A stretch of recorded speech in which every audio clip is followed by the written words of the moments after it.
I'd like to convene the Committee of the Whole, the Minneapolis Park and Recreation Board, here on May 17th, 5 o'clock. If the Secretary would please call the roll. Commissioner Thompson. Commissioner Schaefer. Here. Commissioner Olson. Here. Commissioner Musich. Present. Commissioner Menz. Here. Commissioner Elper. Present. Commissioner Abene. Here. Vice President Smith. President Forney. Here. You have a quorum. Thank you. All right, so this is our wonderful second day of our budget retreat. Very excited, and I am going to welcome Do we move the agenda? Superintendent Bangora. I would like to move the adoption of our agenda. Oh, thank you. Sorry. Can I get- Second. Thank you. Oh, all those in favor, please signify by saying aye. Aye. Sorry, everyone, I am checking out here. Take control. All right, thank you, President Forney, Commissioners. Great to see you today on our second budget retreat. And we'll just jump right out. I have the easiest one. I have one slide to kind of introduce what we're going to be doing today, and then turn over to these amazing professionals that will walk us through this really, in my opinion, exciting second day. So the budget retreat day 2.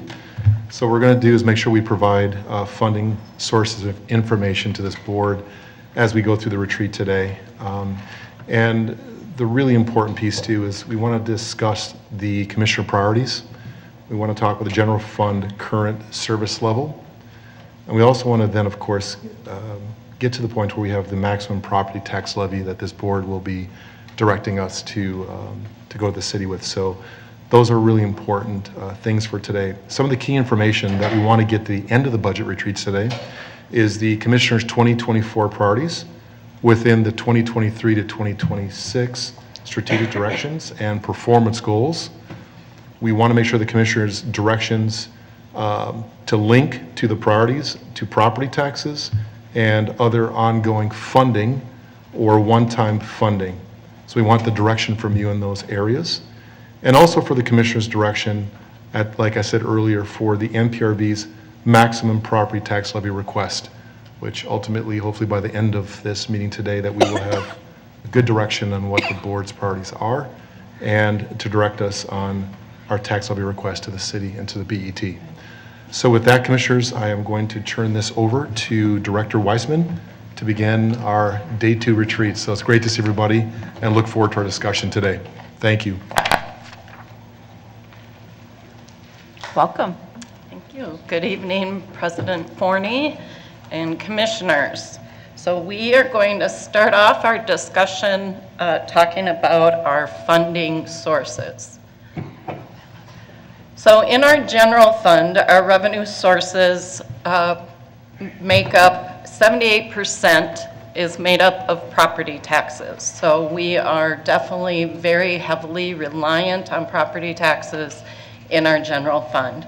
13% is fees, fines, and other revenues, and then local government aid is 9%. On this next chart, we break out the non-property tax revenue in the general fund. So of that 22%, how is that 22% broken out? 43% is the state aids. User fees make up the next largest piece of the pie with 24%. Charges for services is 14%. And you can see the other categories. So when we talk about... Point of clarification. Yes. Can you, the previous slide, you said 20%? 22%. Oh, I see, the sum of those two. I'm sorry, thank you. Mm-hmm.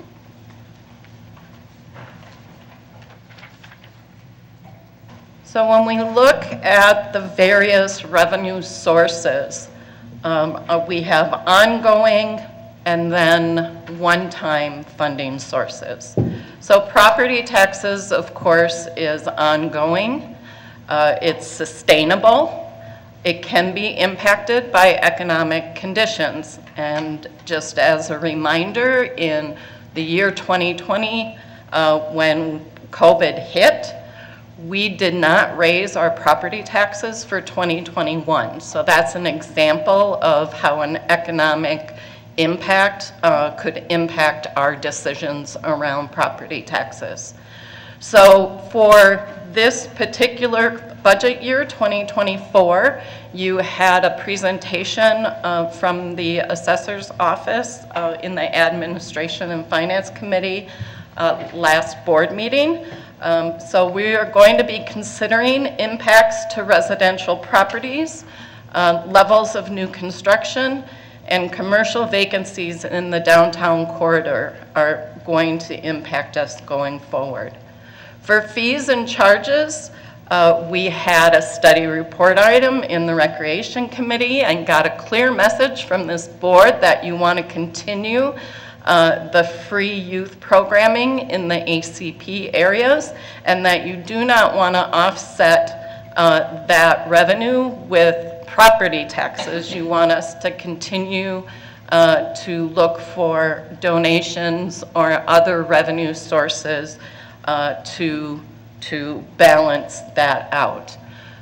For city funding, right now we have our 20-year neighborhood park plan, and of course there's some conversations, which is on another slide, for parkways and utility parkways that would be included in the bonding. For state funding, that's legislative. It's dependent on economic conditions and political climate. And currently with the state surplus, that we are seeing that it's going to result in significant one-time and ongoing increases for the park board. On the federal funding side, we had significant federal relief provided to states and local government, including the park board, during COVID. We are still receiving those dollars in our current projections for 2024 as the ARPA dollars funded part of the youth investment. And then grants and donations, we're seeing increases in this area due to the Minneapolis Parks Foundation, as well as federal and state grants. So another way that we can balance our budget is by looking on our expenditure side. So in order to balance the budget, we might need to make current service level reductions or shifts in how we are providing our services. Budget requests and impacts are submitted during the budget process, and choices are weighed against competing needs, and decisions are made within current available resources. We also have in the past utilized organization restructure in order to reposition budget dollars and reposition our service levels. It will either expand or contract the operating budget. It improves operational efficiencies or responds to an economic crisis. And then fund reserves.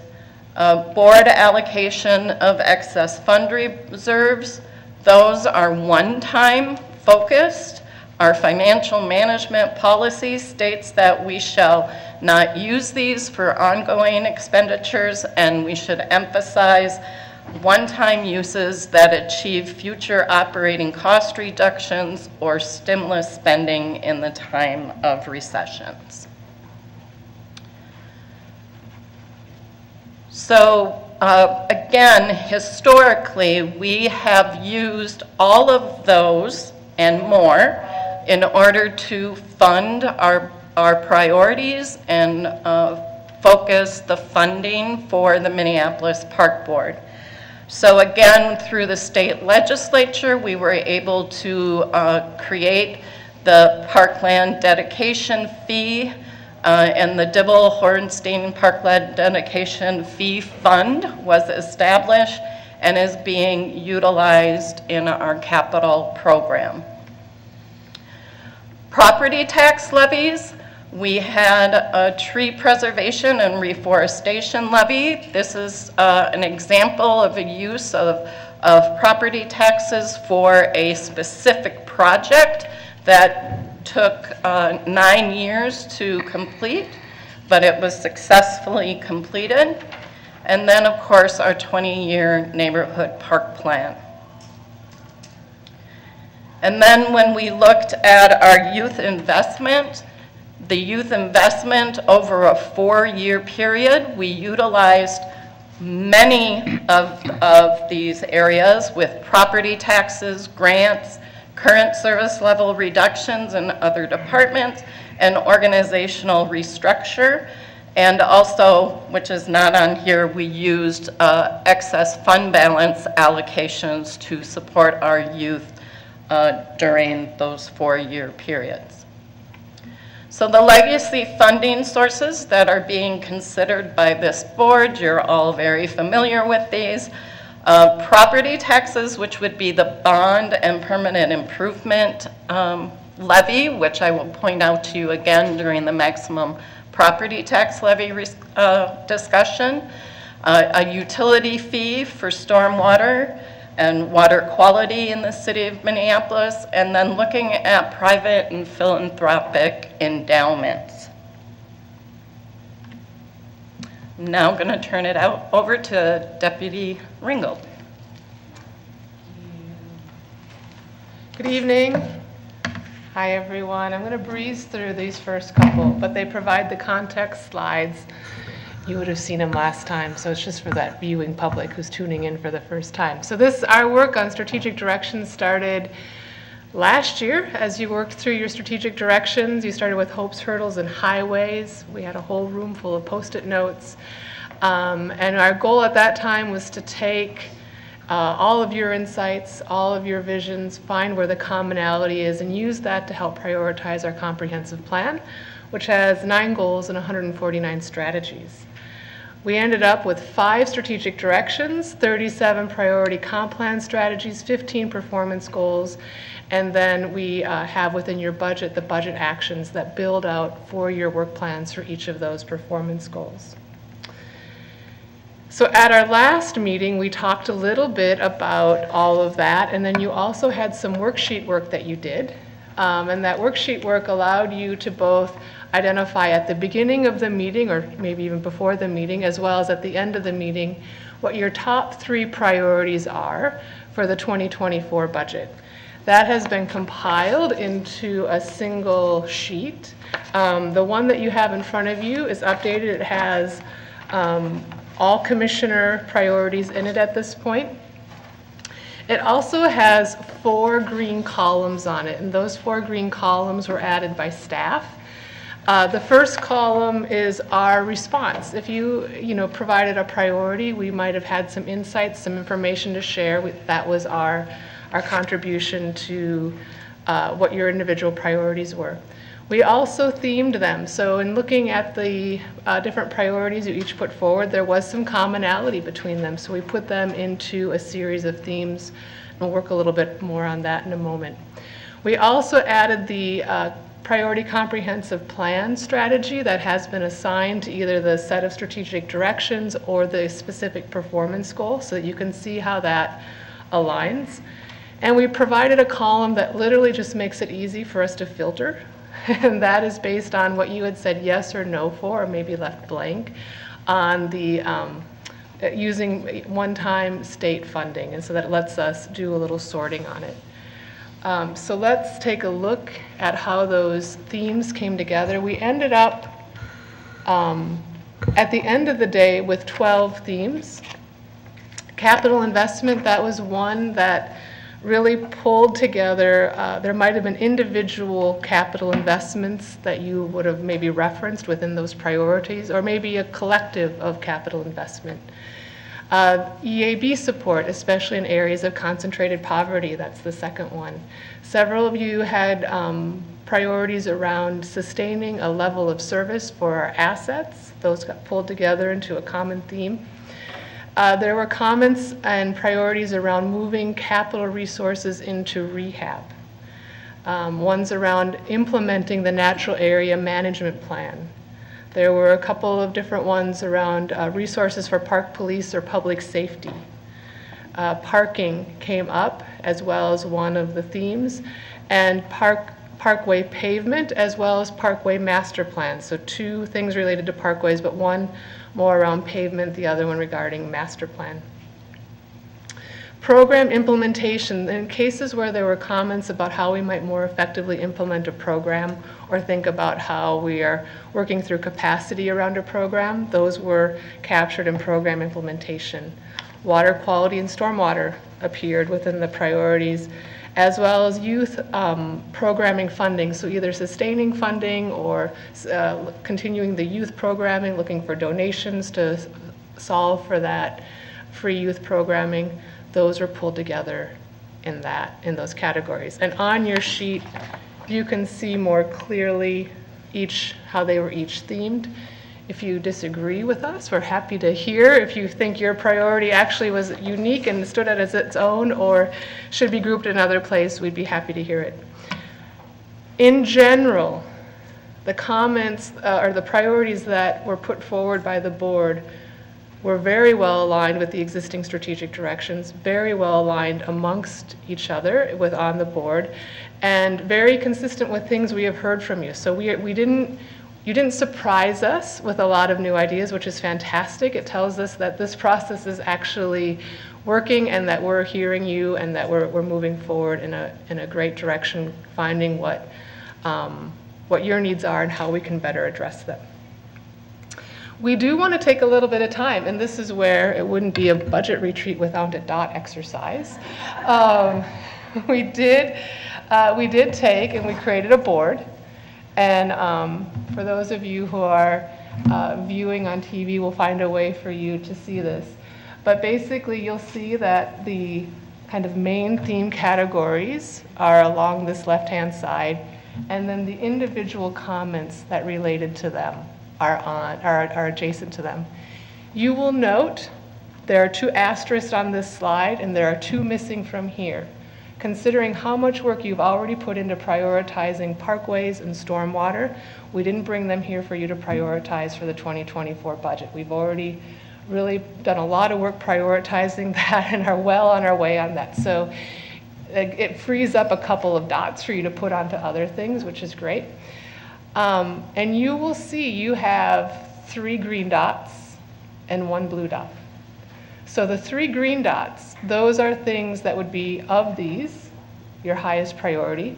And you want to be doing it by the main groupings, not the individual comments at this point. So there should be enough room within these boxes to put them. Those 3 are your top 3 priorities of this. The blue dot is an opportunity for you to say which of these is your least priority. Doesn't mean it's not a priority at all, but it's an opportunity to tell us of these, what might be your least priority. Okay, any questions on that? Nope. All right, I'm gonna just, I think, leave it right here on the desk so you can come up and do that. I think that might be the easiest way for you to navigate to it. I'm gonna turn this mic off so we don't get a lot of echo. And maybe we'll just take 10 minutes to do that part of it.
All right, the dots are in. The dots are in. Okay, and I don't know, maybe Tim, as part of showing me a little bit, can actually show the board as well. Okay, so we have 2 at 5. The 2 that came in at 5 are program investment and capital investment. We have 2 that came in at 4 dots. That is the level of service and asset management and the natural area management plan. And we have 1 that comes in solidly at 3, and that's the youth program funding. So those are our top ones. Any comments, reflections from the group in terms of those 5s and 4s? Anything you want staff to know about those 5s and 4s as we think about budget development?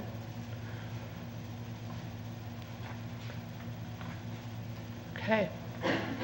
All right. Well, it feels pretty consistent with what you have been telling us to date, so that's very good. So next, I want to talk just a little bit about the one-time funding category you had the opportunity to weigh in on in the worksheet. So one thing that I know we'll call lobbyist Rice at the moment versus Council Rice at the moment did about a month ago was spend quite a bit of time with the board talking about how this legislative session is going, and that we're going to be in a position where we're going to have some one-time and some ongoing funds to think about as we move into the 2024 budget. And in many of those cases, these are funds that will be most likely dedicated towards regional types of assets based on, or regional types of initiatives based on the type of funding they are. And I think at this moment, early reflections show that we might have as much as about $5 million in one-time funds going into 2024. Some of those may have more restrictions than others, but that might be the dollar amount we're working with there. And then as we look into 2025, it looks like we might have about $322,000 ongoing dollars that we have then in out years, and that's in the lottery and lieu category. So that's just to start giving you some sense of size and scope in terms of how that might look. So in the responses that you provide, 4 of the categories, 4 of the themes showed up as being things you indicated, yes, you recommended using one-time funds for. Capital, level of service, natural area management, and the police public safety. We also looked at the things you said no to, which actually has some of the same things that you said yes to on them. So there was capital investment, moving capital to rehab, natural area management, park police and public safety resources, parking, parkway master planning, program implementation, and youth funding. What we would like to hear from all of you is these are the 3 categories that showed up on the yes and the no list, and wondering if folks would be willing to share with us any insights about why they feel yes or no in these particular categories.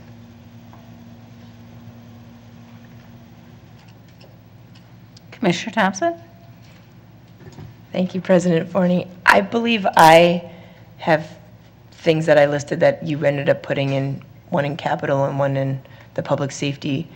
And I just thought public safety, I don't see that level of service needing to go down, so that's why I thought it should be in the budget the whole time. But I was the one who put out like our legacy building structures, and if we're gonna have, it was really sort of a brainstorm, because I considered if there was one-time funding, and these are not necessarily assets that need ongoing maintenance, but they clearly, especially the Stevens House, needs repair, that it might be something that would be an opportunity to grasp from at the state. That was my logic behind my particular one. Just thought Great.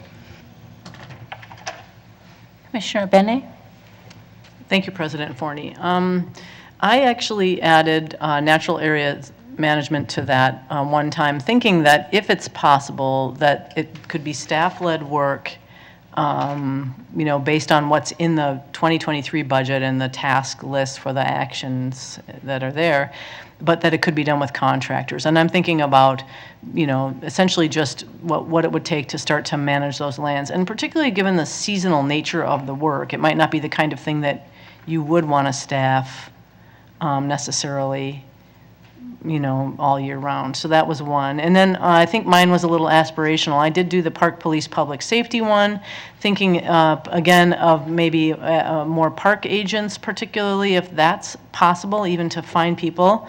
But to do again sort of if it's seasonal work, it's it's different. And so it is ongoing, but it's not ongoing. So that was my thinking for both of those. Any other insights, people? Commissioner Schaefer? I'll just add one other thought to the natural resource.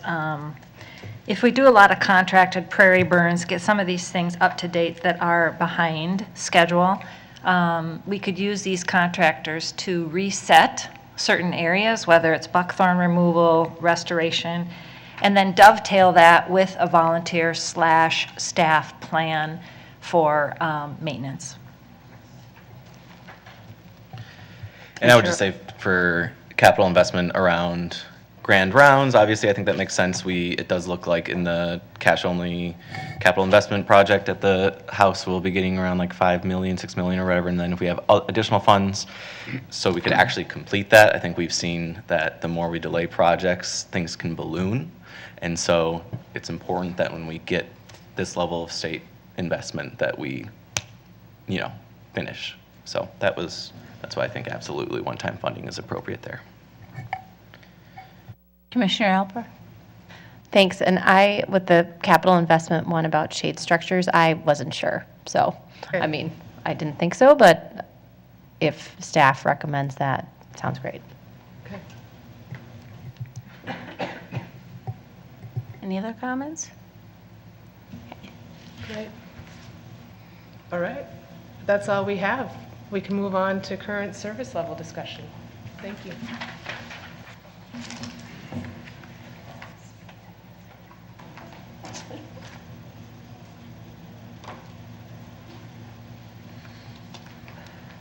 President Forney and Commissioners, I'm going to walk through the current service level budget and talk about what's in it and how the property tax increase looks.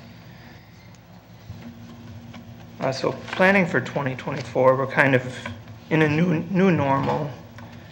We have some issues like inflation on goods and services has been a problem, wage inflation, worker shortage, especially for seasonal workers. There's still a risk of a recession, and there have been kind of revenue changes over the past few years. So we'll work through the current service level process with the departments over the next few months and kind of work on these issues in the budget. And we also have the system equity investment, and if that isn't funded at the level that we ask for, that could impact levels of service based on those changes.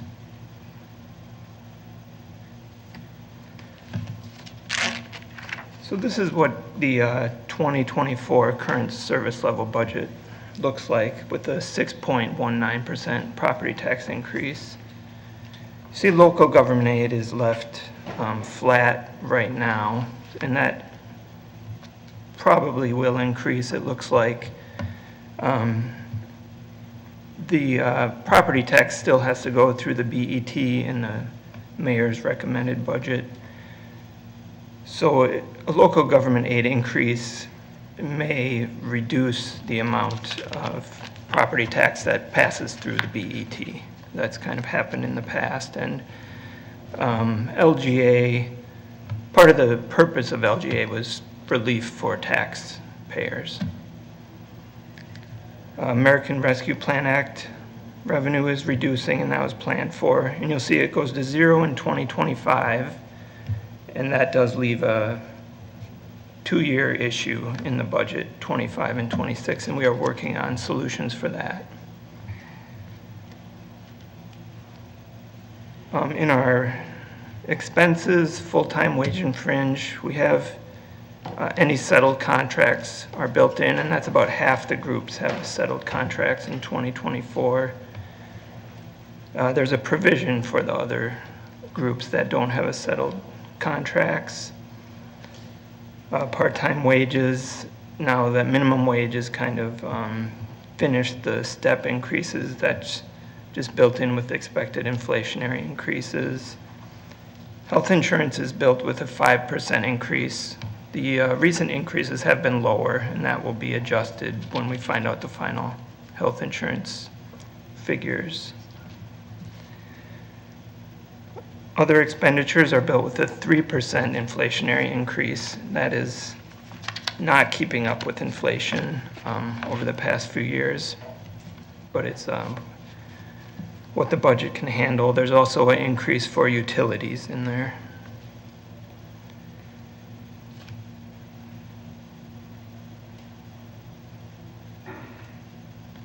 On this slide kind of shows a summary of what's happening. The fees and charges reduction does not include any reduction to donations, but it's just based on experience over the past few years that fees and charges revenue is lower.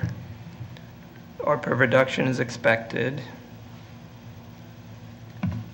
And then you have your expense increases. I kind of talked about the wage and benefits and the contractual materials already. City fee increases. Those are being discussed with the city, and I think they may decrease based on what I've heard recently. System equity investment, I'll show you on another slide, but that's for the new amenities coming online. In 2024, there is not a lot. It's further out years, there is more. Strategic Direction D, this was approved by the board last year and was requested to the BET, but they did not fund it. So we have put that in again, in the budget again.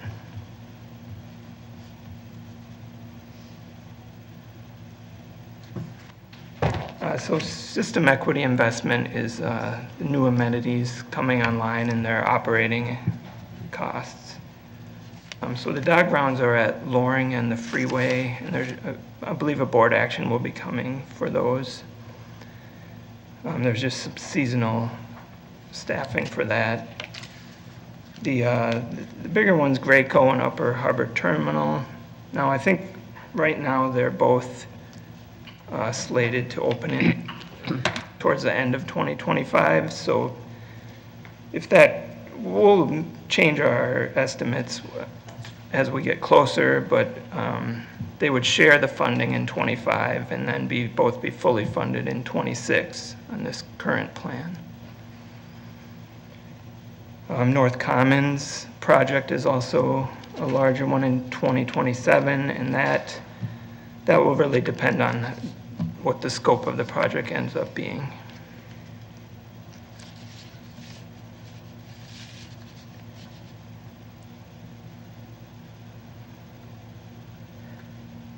And I can answer any questions you have, otherwise Julie is going to walk through the maximum property tax levy discussion. Commissioner Thompson. Thank you so much, President Forney. Can you just go back one slide about, so when you are estimating North Commons coming online in 2027, did you do parameters, because obviously the discussion around that park is large, no pun intended. Did you do are you averaging out possible sizes based on new staffing needs? I'm curious how you came about that number. Yeah, this would be based on kind of a middle ground. Okay. I don't think we have a good, we're still working on the estimates for North Commons. Thank you. Since you had it on there, I thought I'd ask. Thank you. Any other questions?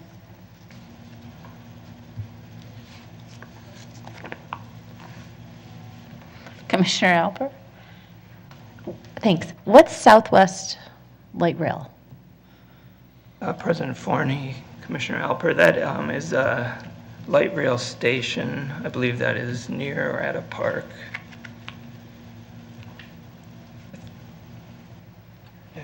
21st? Okay. President Forney, Commissioners, I'll see if I can answer this one, recalling from our discussions. We have 2 stations that will be opening in 2027 close to regional park facilities, one at 21st and one at West Lake Street, both of which may have an impact on usership in the regional parks. And so we want to make certain that we have adjustments to staffing to accommodate an anticipated increased use of Badamakoska and Cedar Lake as a result of the regional transit access to those 2 regional parks. Vice President Smith? Can you tell me what the cost is in 2026 for the Lake and Hiawatha location? President Forney, Commissioner Smith, there's actually a higher cost for Lake and Hiawatha, but it's reimbursed by the county. So I think there is maintenance staffing. Oh, can I respond to that one a little bit? Sure. Commissioner Forney and President Forney, Commissioner Smith, if we proceed with Lake and Hiawatha, this would be the area that is at the intersection under the bridge. The way that we would take it on would be in partnership with Hennepin County, MnDOT, Metro Transit, and City of Minneapolis. So we would be responsible for 20% perhaps of the operating costs of that, whatever that facility is. Thank you. Thank you. Any other questions? Discussion? Okay, Paul?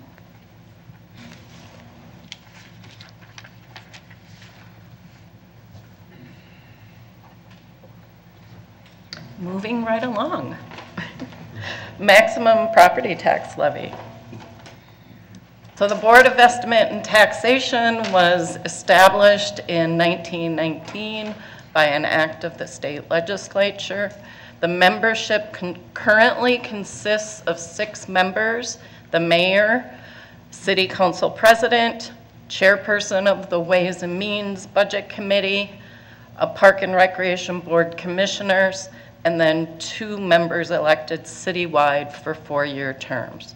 So again, this is important because to gain support at the BET, you need an affirmative vote of at least 4 members of the BET. So there are times where there's a lot of work that happens behind the scenes and by all of us in order to gain that support of 4 affirmative votes. As required by state law, the Board of Estimate and Taxation sets the maximum property tax levy. The MPRB, by resolution, we will do this in July, requests annually the maximum amount that we would like the Board of Estimate and Taxation to set for the Minneapolis Park Board. A public hearing is held to obtain citizen input, and the board sets the maximum property tax levy increase on or before September 30th of each year. The board is also entrusted to incur indebtedness for municipal purposes on the request of the City Council. It issues and sells general obligation bonds in support of the capital program. And without the Board of Estimate and Taxation, the city would have to go to the state legislature to approve issuance of bonds. So this chart shows the City of Minneapolis 2023 revenue budget compared to the 2023 Park Board General Fund budget. And you can see that the Minneapolis Park Board is much more heavily reliant on property taxes, where the city has access to more fees and charges than the Park Board does. This is the 2023 budget for it says proposed, but it was actually in the adopted budget, so this is the adopted levy for 2023. And you'll see the park board last year had a 5.4% increase. The city general fund had a 9.3% increase as they were restructuring for the new form of government over at the city. The bond redemption permanent improvement fund, this is where the debt service would be paid for our parkway considerations, our parkway ask. And again, it's difficult to estimate what kind of an impact it will have on property taxes because it's very dependent on all of the capital programs for the entire city as well as the park board. And moves and shifting within those areas can either decrease the bond redemption in a given year or increase it. You'll see that pensions at the city lowered, and this is a point where our park board pensions are also paid out of this fund as the city of Minneapolis handles that portion of our benefits. So the the park board is 17.7% of the city of Minneapolis property tax. So that has grown just slightly with both MPP 20, our system equity investment, and then the youth investment. So our piece of the pie has grown a little slightly. If you look at the whole property tax that a Minneapolis resident pays, we are 7.8 cents of the dollar. And again, that's a little bit of an increase from previous years, and that is due to our youth investment. So several factors beyond the change in amount levied affect the annual charge in property taxes owed on a particular property. Each of these variables may change on a yearly basis and occasionally result in sizable changes in the amount of property taxes assessed to any one property. The tax-based composition within property classifications, tax rate of the jurisdiction, growth or decline in the value of properties within a jurisdiction, and then properties placed in tax increment financing districts and improvements to a property. And so last year, when we had the Commissioner District 2, is that right? Commissioner Thompson? Received, or property owners in that Commissioner District had a much higher property tax increase compared to other areas of the city, largely due to the property values increasing in that area. So for 2023, the property assessment, again, you had that presentation last board meeting.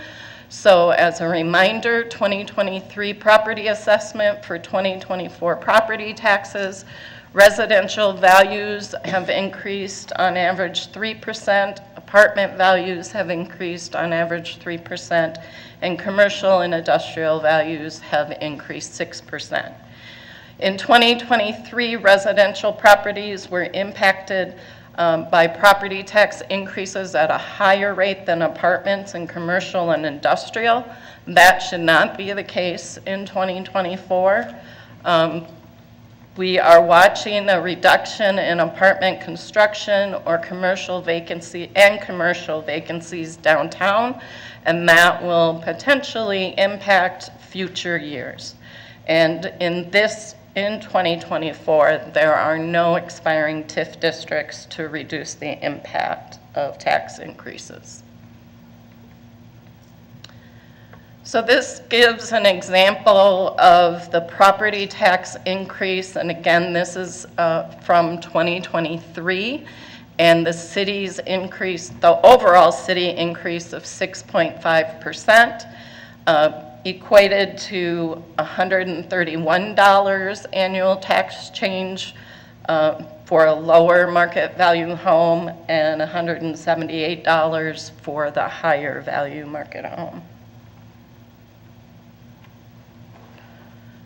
So based on our current service level conversations from our budget retreat on May 3rd, and then the conversations we had around the free youth programming on May 10th, we are looking at approximately a 6.19% property tax levy increase. And again, as a reminder, we were 5.4 last year. 6.19% would be a 1.1% increase to the overall city tax. A 1% increase in property taxes for the park board generates about $785,000 and equates to a 0.18% increase in the overall city tax. All things being equal, a 6.19% increase is estimated to be an increase of $20 on a medium value home of $329,000. Actual impacts are not known until the fall. So I am going to end there. We would like to have discussion and feedback from the board regarding the maximum property tax levy that they would be comfortable at providing feedback on that. So some commissioners might want some different things funded and may want to increase property taxes even higher than the 6.19%, and some people might want to lower. And again, I do want to emphasize something that Paul said during his presentation. We are expecting to receive an increase to our local government aid, and in past years, the BET has looked at local government aid reducing the property tax levy increase in that particular year. So if this board is wanting to raise taxes plus keep the increase to local government aid, that would be something that would need to be talked about within the BET as well as the park board. Thank you, Director Wiseman. Okay, this is it. This is the time to voice your opinions, okay? Commissioner Menz. Julie, sorry. So with the local government aid last year, did that ever come through? President Forney, Commissioner Menz, thank you for asking that question. I should have talked about that. So last year we had local government aid reduction, and we submitted our property tax levy request, including an increase to property taxes for that reduction, and that was approved by the BET. So it gives another example of why they would want to do the reverse when there's an increase in local government aid. Thank you. Commissioner Schaefer. I was just wondering if you could keep the slide up that had the sliding scale of the various percentages up while we're having this discussion. This one? No, where you had broken out, you know, if we did this amount, 6.195, it might have been Mr. Rosen's. And you had it detailed. There it is. So this is our 5-year projection. Okay. And this does include okay. system equity investment. Gotcha, sorry. So we are looking at tax levy increases in the 5% range for the next 4 years. Okay, thank you. Appreciate that detail. Oh, That's it? Okay. Commissioner Bene? Thank you, President Forney. What was our initial request last year? Wasn't it right around 6.19%? President Forney and Commissioner Benny, if you just give us a minute, Paul's going to look it up for me. I believe it was, I believe it was in the 5 range. I don't think it 6.5? was quite, it was either 5.6 or 5.8.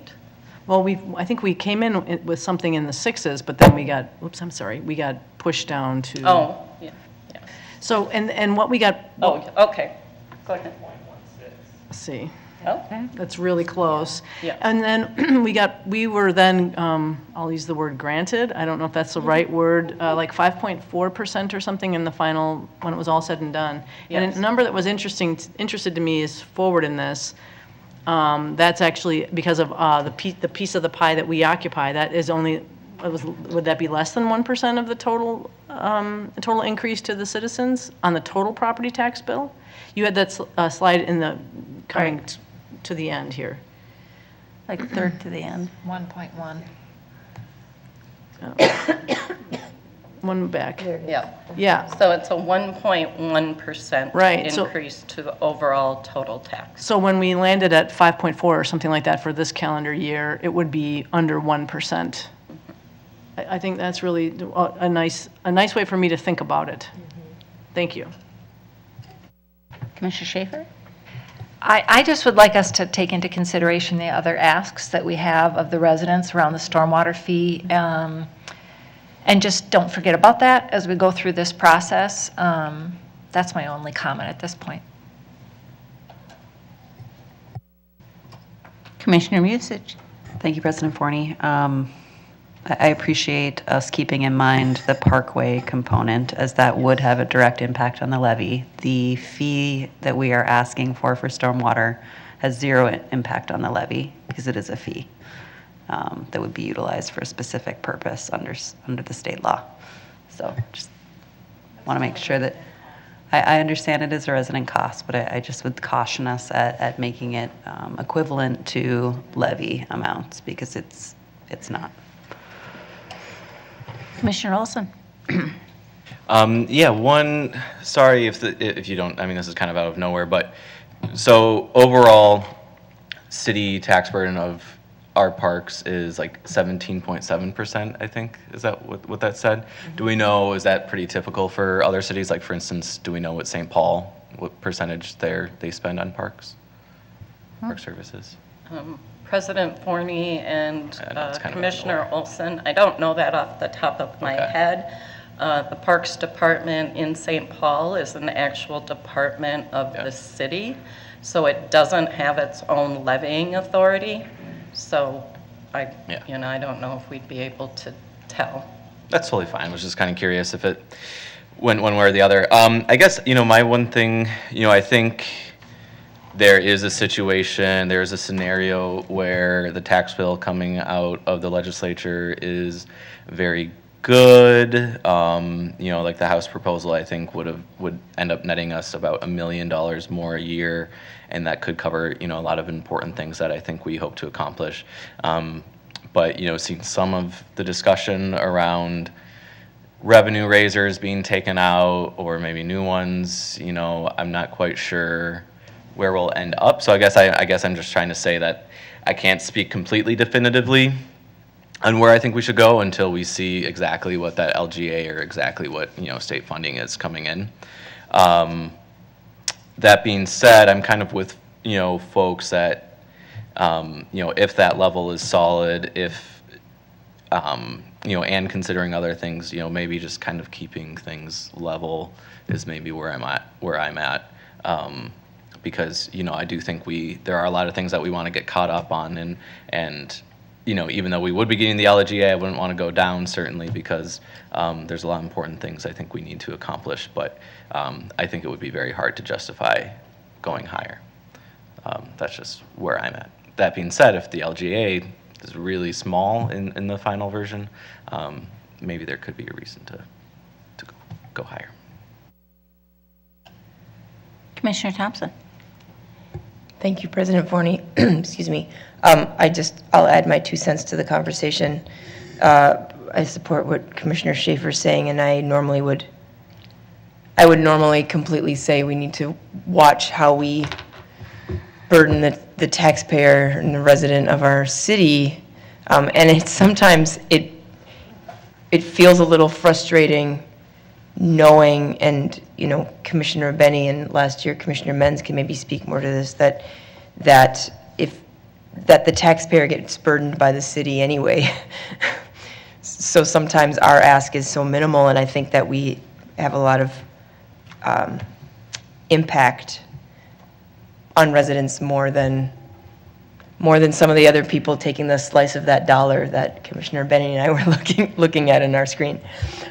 So somewhere in the balance of that, I respect the judgment of those who put together this ask, also knowing we probably will end up potentially back where we were last year. So that's just my contribution to the conversation. Anybody else? Oh, good. Commissioner Benney. Director Wiseman, maybe one more question. I hear, well, I also hear, I'm kind of in agreement here. I think there's a lot of agreement. But also, you had mentioned, District 2 and had historically gone up. But one thing to, I think, remember is the presentation that we had from the assessor said that now the property values are holding or even declining. So we're not going to see a spike there for is that how I should interpret that in 2024? President Forney and Commissioner Benny, that is what it's projected to at this point. Actual impacts will not be known until the fall when the truth in taxation information is released. And then could you describe a little bit about how, so say we do just say, okay, sure, let's put a pin in 6.19% right now. The BET does its thing, and there's an arbitrary change in that number. It's arbitrary. I think that's really, it seems to be arbitrary. It's just a different number that makes the math work out differently, decided by other people without, I think, a recognition of the programmatic impacts or operational impacts to the park board. Is that maybe true? And what can we do to influence making that a more thoughtfully done modification, if we should face a modification? So President Forney and Commissioner Benny, one important presentation that happens is the mayor's recommended budget. And we as a board 2 years ago changed the timing of when we submit our request for maximum property tax levy. We used to wait for the mayor's recommendation and then weigh that against what we wanted. And we got into a position where the mayor's office at times was saying, is this, consensus among all your board members? And so doing it early allows us to have that solidified and put forward. There are many times where our request is higher than what the mayor ultimately recommends in his recommended budget. And again, that's the makeup of the BET. We need to have 4 affirmative votes. So the BET actually utilizes the mayor's budget as the resolution. And so if they want to change our recommendation to our higher amount, they have to move an amendment and have an affirmative action for that as well. So there's a lot of work that happens. We meet with the mayor's office and provide them with the information of the budget and the maximum property tax levy. It's the superintendent, the president of the board, and and the executive team and myself that attends those meetings.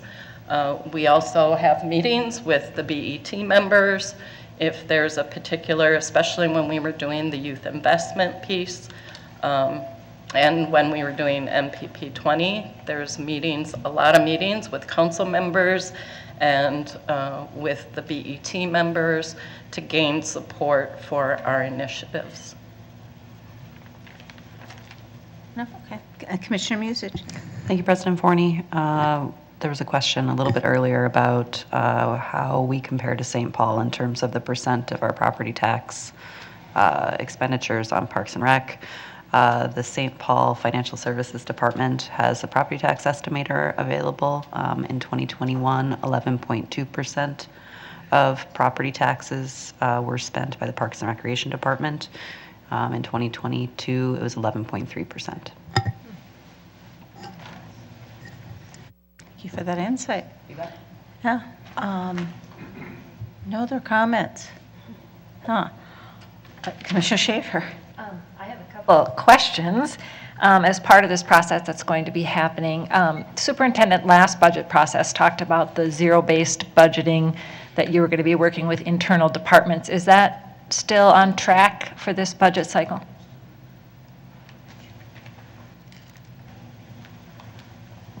President Forney and Commissioner Shaver, yes, we are currently working with the Finance Department on the zero-based budgeting and also with the Community Connections and Violence Prevention Department. Our goal is to move forward with that initial start and to start in the departments that we can really focus on and then really get our legs underneath us on the work that's required within those two areas, is because it's the first time that we're doing it. But what's important about that, it brings us to the point where we start to kind of rip down a budget within divisions within the organization to rebuild it back up. That means every position, basically you're defending, in a sense, every budget item that you have within your budget process. So the first two that we are now doing at this point is finance and community connections, violence prevention. And as we move into the following year, we will start to begin to then start to go to the other divisions. And so by the time, during my time here, obviously, we want to get through all of the divisions, through the whole organization, so that we can say to the taxpayer that we have gone through every department, every division of our organization, and that we have thoughtfully looked at the taxpayer dollar and positions. Since we look at duplication, we can look at efficiencies, we can look at maybe there's a way that we can shift and move things within departments to help meet the needs of the organization. So we will do a deep dive into all of that. Well, I just want to tell you thank you, and I think as we talk about some of these budget issues, to be able to highlight that for the community, I really appreciate that as well. Thank you. Yeah. No other lights? We're way ahead of schedule. And my sense is that we were anticipating a conclusion of what it is recommended. I'll just share my feelings that we are in this luxurious, I'm not sure if that's the right word to say, of the potential of some one-time funding and how this impacts. I guess I'm having a difficulty setting or giving, guidance of what it is with that unknown. And so that's the thing that, to me, I feel like I'm in a quagmire of saying, this is what it is. And then, next week we hear, we're not going to get billions, but anyway. So I'm just wondering whether or not we can wait on that. I'm looking for a recommendation here, if somebody would guide us in this unique situation that we're in. So, Commissioner Alper, though. Thank you, President Forney. I'd like to echo your points. I guess we're so close to the end. There's potentially a lot of funding coming our way. I think it's worth it to wait a little bit and revisit this topic. Any other enlightenment people can give us? Lobbyist Rice? Yeah, I think we've been, Madam President, we've been working with Ms. Ringgold and her staff, Ms. Wiseman, about some numbers. I think we are going to do quite well this legislative session, knock on wood. The bills have been, there's some last minute maneuvering around. The environment bill got sent back, but not for any reasons that we have. The jobs bill is passed. There's summer youth money in there. I think the bonding bill is still up for grabs, although we've done the latest iteration that's a cash bill, and Commissioner Olson's probably got a good insight into this. We actually picked up a Cedar Riverside project. We lost Metro Park money, but Representative Knorr and Senator Dietzick were successful in adding $3.5 million to kind of kickstart or further along the Cedar Riverside project. So I think you do have a number of options. I think some funding is permanent, some is one time, but the legacy dollars have increased substantially. At least my take on it, the lottery and lieu money is coming in, and the boards traditionally use that lottery money for capital projects rather than operational things, and that might be something you ought to think about. As I've heard this board talk about the need to, maintain what we've got. You might want to, my recommendation is you might want to examine those lottery dollars and rather pour them into a capital accounts. You might want to pour them into operating accounts as a possibility, because I've heard this board talk about the need to maintain and operate things. A lot of the other park agencies use those O&M dollars for operational things, and historically this board was cash poor for capital things. Not that there aren't a huge amount of capital things you could call on, but with legacy dollars, and they're all a little bit different, but with legacy dollars and Dibble-Hornstein money, there's one-time capital dollars that Walls has recommended, that's been approved.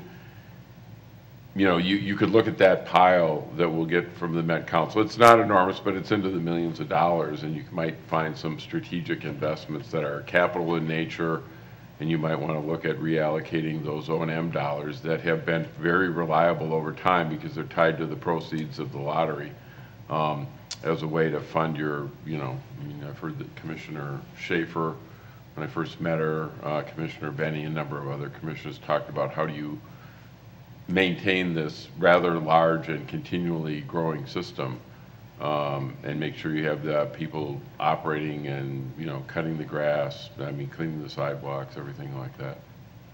And these state dollars have been, Representative Hansen did a really good job for the Metro Parks this session. We would hope for more, but you always ask for a lot, so. And it's going to be a very good session.